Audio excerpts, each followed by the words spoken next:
आज हम आप लोगों को कक्षा 11 भौतिक विज्ञान के अंतर्गत अध्याय सरल रेखा में गति के अंतर्गत कुछ थ्योरेटिकल पार्ट बताएंगे, जिसे अपने टेक्स्ट बुक की सहायता से अपना स्वयं नोट्स बनाएंगे। आप इस वीडियो के माध्यम से या जो भी हम अपने वीडियो के माध्यम से बता रहे हैं कुछ इसकी मदद ले लेंगे। जैसे पहली टॉपिक है गति। अब गति की अवस्था क्या होती है? इसके लिए यदि किसी वस्तु के निश्चित बिंदु के सापेक्ष समय के साथ स्थान चेंज होता हो, परिवर्तित होता हो, तो वस्तु की यह अवस्था गति की अवस्था कहलाती है। दोबारा सुन लें, यदि किसी वस्तु की निश्चित बिंदु के सापेक्ष समय के साथ अवस्था बदलती हो, अवस्था परिवर्तित होती हो, स्थान चेंज होता हो, तो वस्तु की यह अवस्था गति की अवस्था कहलाती है। अब गति मुख्यतः 3 प्रकार की होती है। दूसरी टॉपिक में समझें, गति के प्रकार। ये होता है 3 प्रकार का। पहला नंबर है स्थानांतरी गति। स्थानांतरी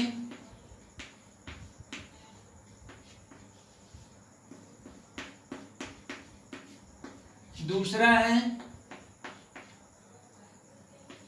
घूर्णन गति।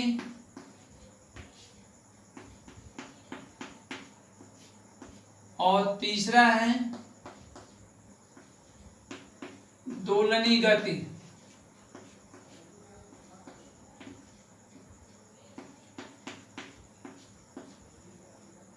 अब इसके बारे में क्रमशः बारी बारी समझें कि स्थानांतरी गति क्या होती है। गति के प्रकार में पहला नंबर स्थानांतरी गति।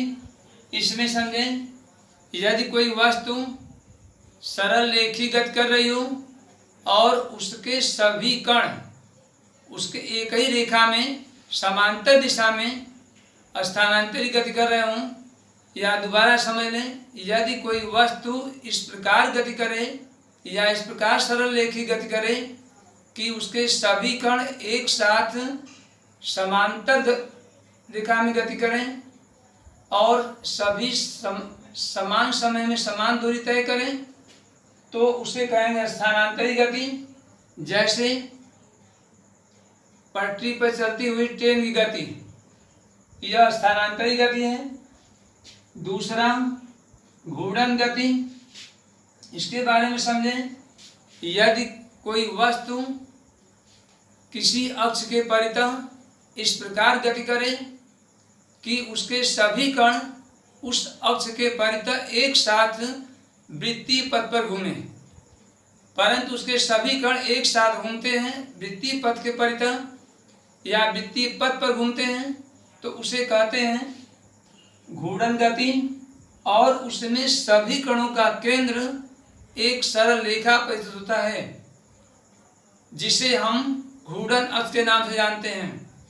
दोबारा समझ लें, किसी वस्तु की वह गति जिसमें वस्तु के सभी कण एक वृत्तीय पथ पर एक साथ गति करते हैं, उसे घूर्णन गति कहते हैं। और सभी कणों का केंद्र एक सरल रेखा पर स्थित होता है, जिसे उस घूर्णन अक्ष कहते हैं।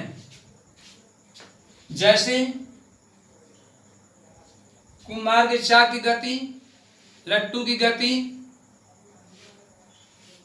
तीसरा नंबर है दोलनी गति। इसमें समझ लें, यदि कोई वस्तु अपनी साम्य स्थिति अर्थात एक स्थित बिंदु या स्थिर बिंदु के दोनों तरफ गति करती है, तो उसे दोलनी गति कहते हैं। अर्थात यदि कोई वस्तु अपनी साम्यावस्था के दोनों ओर समान दूरी तक गति करती है तो उसे कहते हैं दोलनी गति। जैसे दीवार घड़ी के पेंडुलम की गति या सरल लोलक की गति। ये तो हो गया गति के प्रकार में।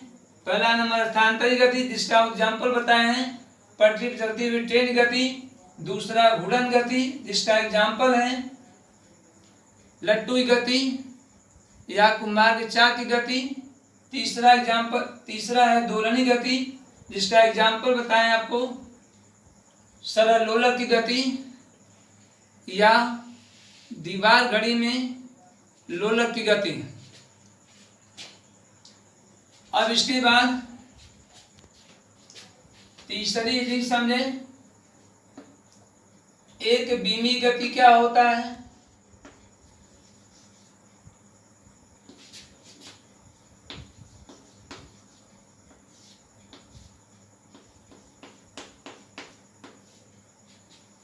एक बीमीय गति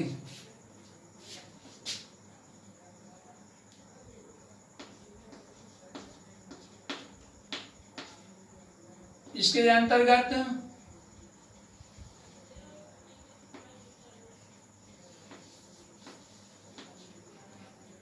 समझें, यदि कोई कण या कोई वस्तु एक सरल रेखा में गति करती है, एक ही अक्ष के अंदर गति करती है, एक्स अक्ष में गति करे या वाई अक्ष में गति करे, तो उसकी गति को एक बीमी गति कहते हैं। दोबारा समझ लें, यदि कोई वस्तु या कोई कण या कोई जीव एक ही अक्ष के अनुदिश गति करता है तो उसकी गति को एक बीमी गति कहते हैं। जैसे किसी बंधे हुए तार पर रेंगते हुए कीड़े गति। जैसे सपोज करिए यह कोई तार बंधा है ए बी, यदि इस पर कोई कण गति करेगा तो या तो आगे तरफ जाएगा या तो पीछे की तरफ आएगा, मतलब यह एक ही अक्ष में गति करेगा, तो इसकी गति को हम एक बीमी गति कहते हैं। इस प्रकार एग्जाम्पल कंफर्म हो गया कि यदि कोई कण एक ही अक्ष में गति करता है तो उसकी गति को एक बीमी गति कहते हैं। जैसे किसी बंधे हुए तार पर रेंगते हुए कीड़े गति। चौथी टॉपिक द्विबीमीय गति।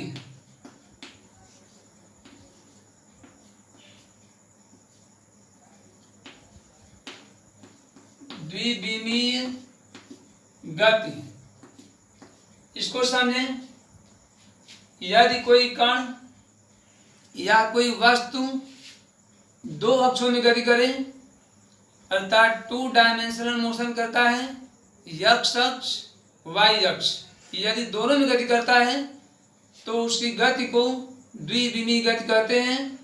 जैसे किसी मेज के तल पर रेंगते हुए कीड़े गति।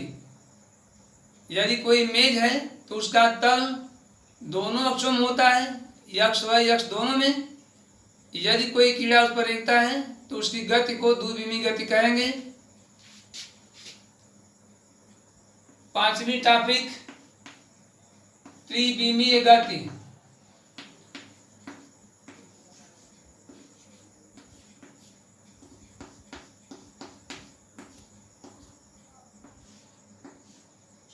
इसमें समझें, यदि कोई वस्तु या कोई कण 3 डायमेंशनल मोशन करता है, मतलब तीनों अक्षों में गति करता है, तो उसकी गति को त्रिबीमीय गति कहते हैं। जैसे उड़ते हुए पतंग की गति या उड़ते हुए पक्षियों की गति। दोबारा समझ लें, त्रिबीमीय गति में यदि कोई कण या कोई वस्तु 3 डायमेंशनल मोशन में है, मतलब तीनों अक्षों में गति करता है, तो उसकी गति को त्रिबीमीय गति कहते हैं। जैसे उड़ते हुए पक्षी गति या उड़ती हुई पतंग की गति। त्रिबीमीय गति यह है। छठवीं टॉपिक समझिए, दूरी तथा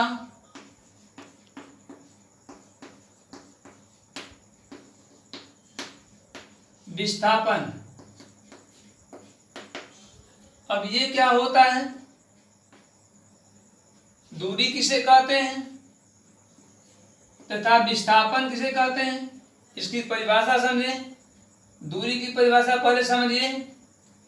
यदि कोई वस्तु गति की अवस्था में है या गतिशील है, तो जिस पथ से वह वस्तु गति करती है या व्यक्ति गतिशील गति करता है, उस पथ की समस्त लंबाई को दूरी कहते हैं। दोबारा सुन लें, यदि कोई वस्तु गतिशील है तो उसके पथ की समस्त लंबाई को दूरी कहते हैं। अब विस्थापन के बारे में जानें। किसी गतिशील वस्तु के प्रारंभिक और अंतिम बिंदु के बीच की निश्चित दिशा में दूरी को विस्थापन कहते हैं। किसी गतिशील वस्तु के प्रारंभिक और अंतिम बिंदु के बीच की निश्चित दिशा में दूरी को विस्थापन कहते हैं। अब इसमें अंतर समझ लें, दूरी विस्थापन में अंतर क्या होता है। 7वीं टॉपिक, दूरी तथा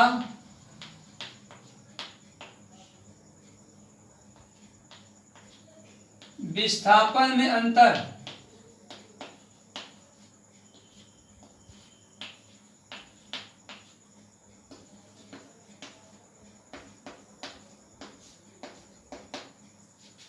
अब इसमें समझें, पहला अंतर जानिए।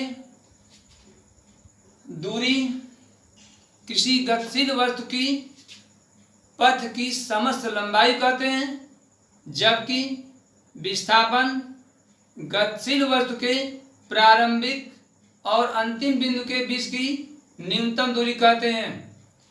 दूसरा अंतर, दूरी अदिश राशि है तथा विस्थापन सदिश राशि है। दोबारा सुन लें, दूरी अदिश राशि है जबकि विस्थापन सदिश राशि है। तीसरा अंतर,